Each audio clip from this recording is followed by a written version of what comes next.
Hello my dear friends, in this video we will going to learn the cooling of an iron block by water. That means cooling of an incompressible substance. That means we will learn about the what is the criteria for the incompressible substance.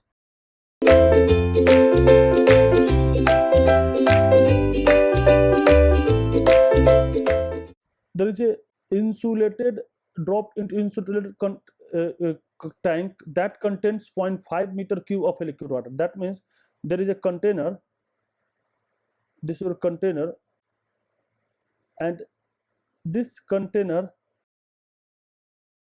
contains 5 meter cube, 0.5 meter cube of its volume, and there is a liquid water.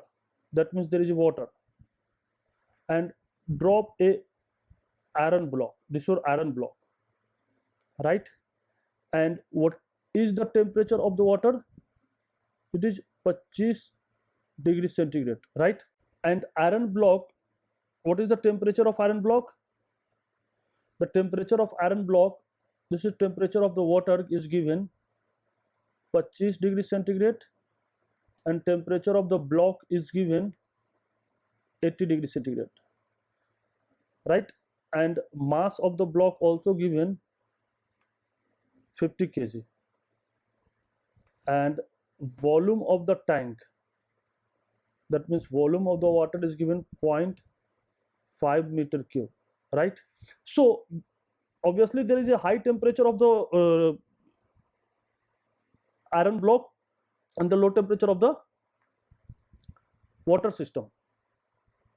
So obviously the heat will transfer from the system to its surrounding, that means a water. So in this case an iron block is dropped into water in an insulated tank, right? And the tank is obviously insulated. The final temperature when the thermal equilibrium is reached is to be determined. That means if the heat will transfer from the iron block to the water, continuously heat transfer, there is a point where both temperature will same. That means what is the temperature of the water is the same temperature of the solid, that means iron block. So what is that temperature? So final temperature, that means final temperature, T final, that means equilibrium temperature. T equilibrium is what, right? So this is T initial of the water, this is T initial of the iron block, and mass is the fixed, the mass, right? So what is the assumption? Number first, very important, what is the assumption? So what is the assumption? Number first, both water and iron block are incompressible substance. Iron plus water taken as incompressible substance, right? Number second assumption is that constant specific heat at a room temperature can be used for the water and iron. So if this is incompressible, so constant specific heat for iron and water, right? Number third, what is the assumption? System is stationary, that means there is no any change in kinetic energy, change in potential energy. So the total energy of the system is equal to the internal energy of the system, right? Number third. What is the number four assumption? Number four assumption, there are no electrical shaft or other form of work involved in this process, only heat will transfer. So no any form of work transfer,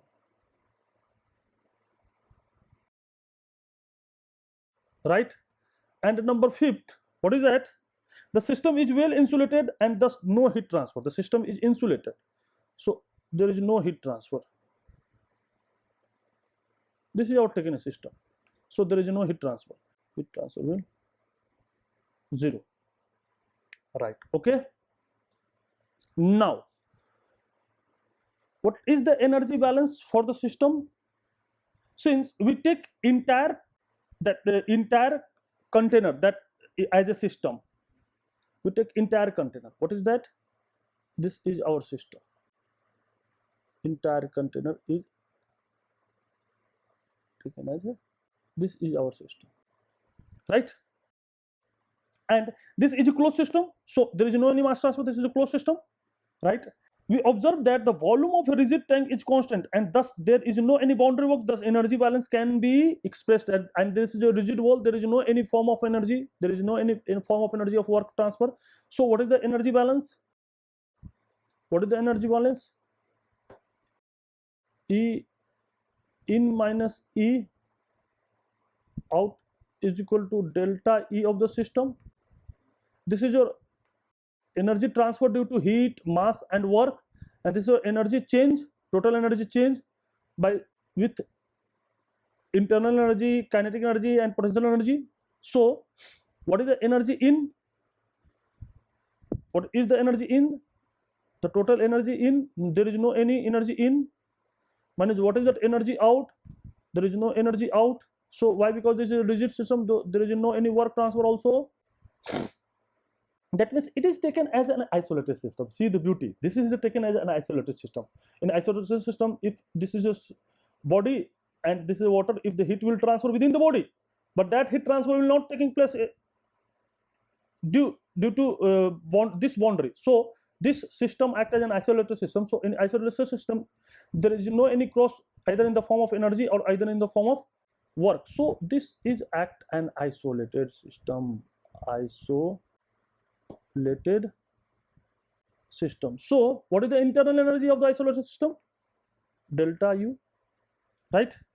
So the total internal energy is an extensive property, and therefore it can be expressed as the sum of the internal energy of the part of the system. Then the total internal energy change of the system becomes, that means this is the system. So what is the total internal energy of the system? That means total energy change the system, internal energy change of the iron block plus total energy change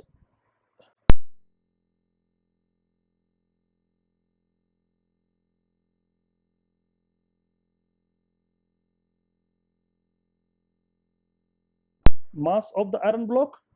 We take I, and C is the constant. Why? Because there is an incompressible. For incompressible fluid, Cp and Cv value fixed. Cp is equal to Cv is equal to C.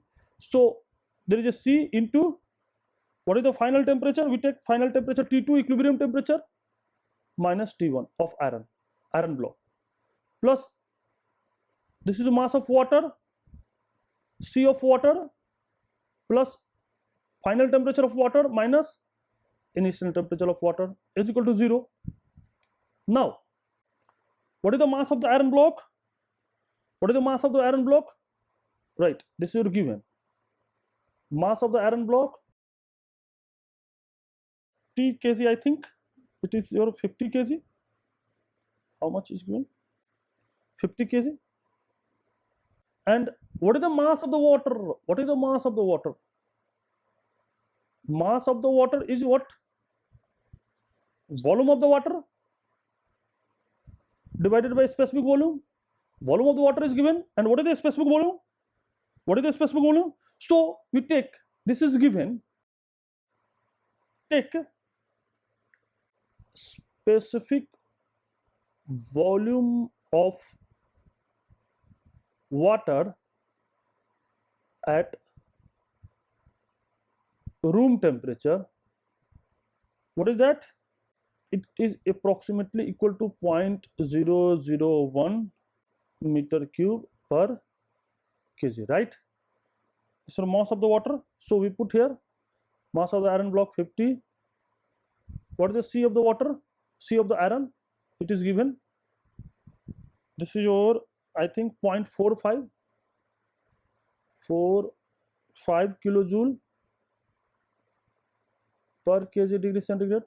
What is the C of the water? 4.18, you know that, kilojoule per kg degree centigrade. This is given, this is given, and this also is given. So what is the C of the iron? 0.45, the final temperature equilibrium. And what is the T1?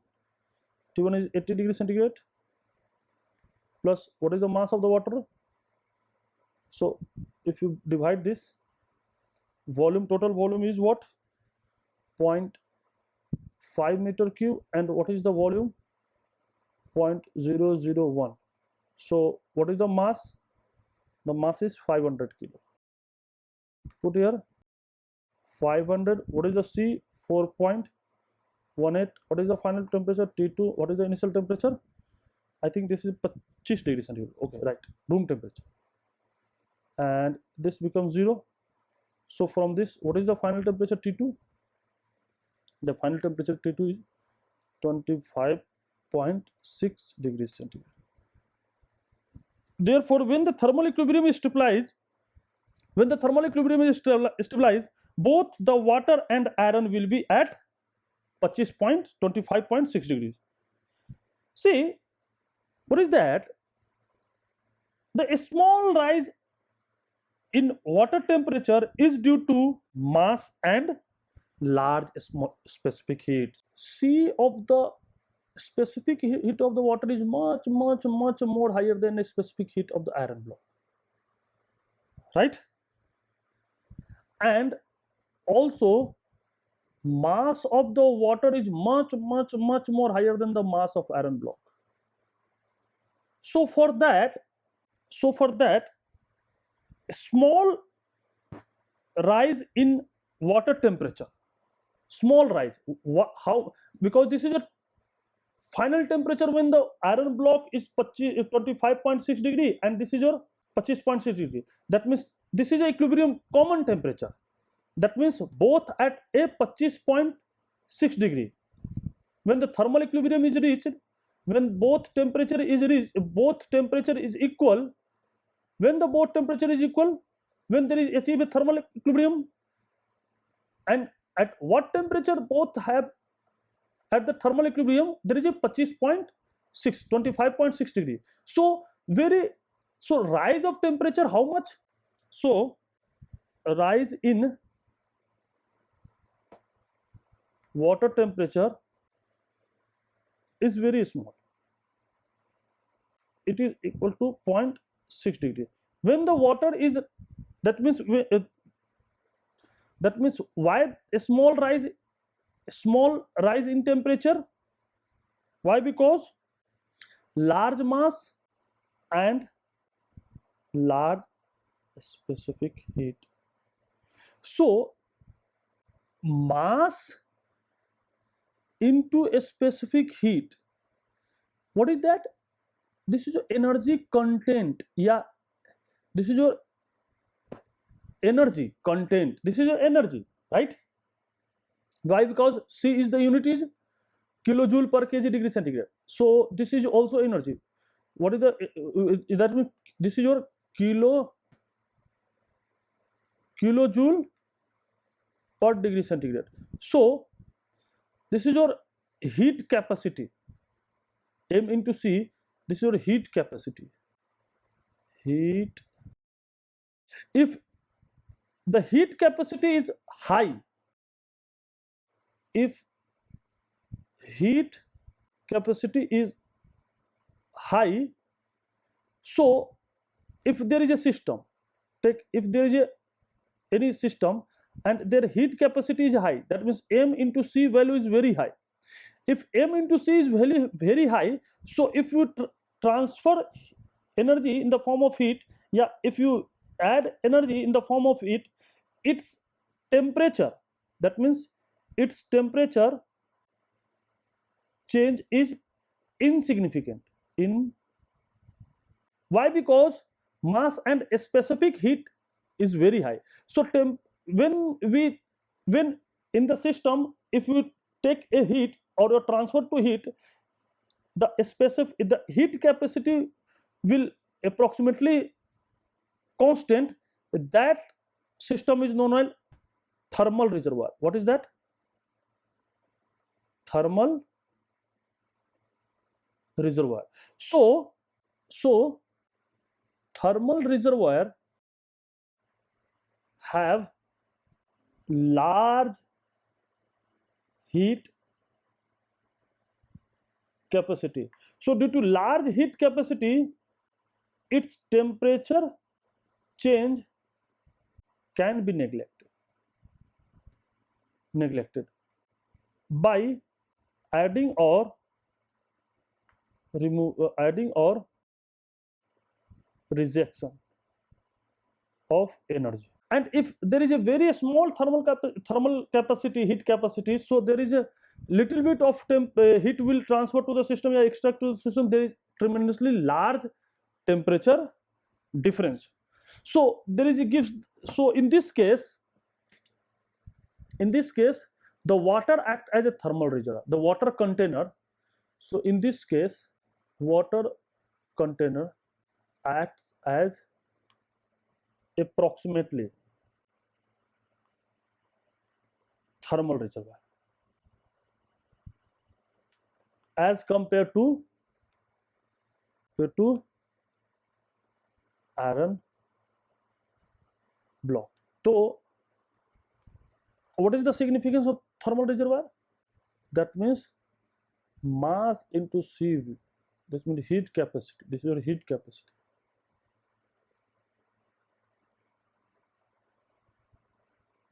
Is very high. Okay, thank you very much.